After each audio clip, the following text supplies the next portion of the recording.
charge? I only have 70%. I'm sorry, 70% of what? Sorry for asking. So what do you guys have planned for today? Well, you know what we could do? We could go to the farmer's market. Get some of that homemade honey. Or jellies and jams. What? How about mini golf? Is this what we're doing all day? Just looking at our screens? All day long? Can you even hear me? I don't even know why I bother. What? What are you guys logging on? Well, I might log on myself. BRB.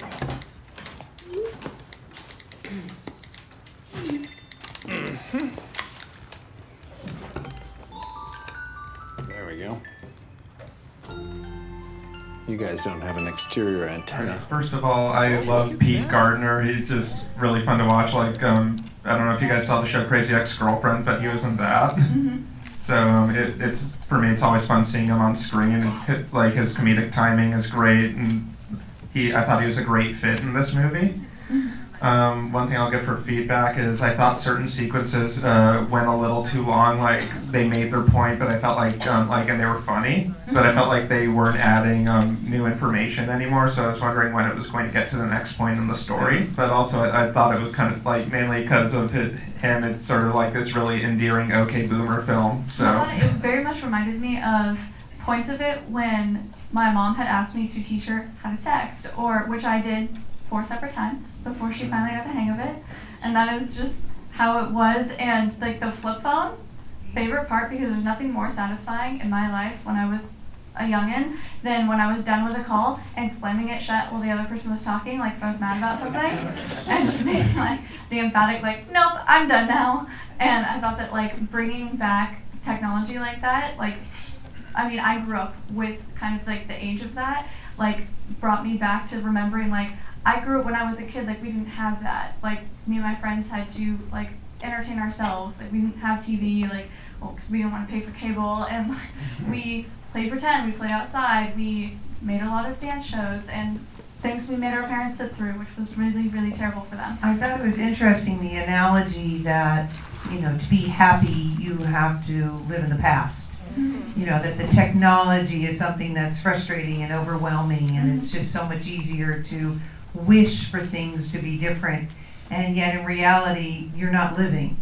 So for them to go back into the TV set is not really living. And so that transition of the old world and the new world is a very frustrating place. And you either want to go back or you really live in this non-existential life. So I thought that was really an interesting way to show it. I think this is definitely my favorite one from the second half. His performance is just super awesome. It was literally my dad on the screen. With the flip phone, always making jokes, always, you know, criticizing us for being on our phones, but I absolutely loved it. And the sound design as well. I mean, there was a sound for every little thing, even when he winked. I just thought it really made the film. I like that when he got the phone, he started going super crazy about it too. But it also showed that he wanted a balance though, because at the dinner table he's like, can't we just have dinner and talk or whatever? And they were still on their phones. So I think the message there was like, you can have technology, but also respect and be present without it.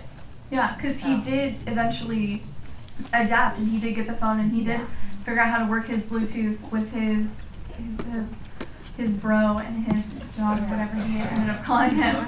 And I think that that's a great point, is that he wanted just some semblance of balance and semblance. I thought it was a little, drawn out.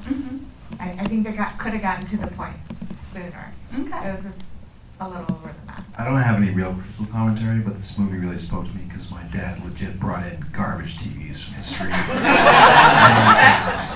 and claimed that they were worth money, and they never, ever, ever, ever worked. So I just want to say I appreciate that. That is something that people do. I myself have picked up many a cabinet off the side, off the sidewalk, and you know what? Most of the time, they never could be fixed.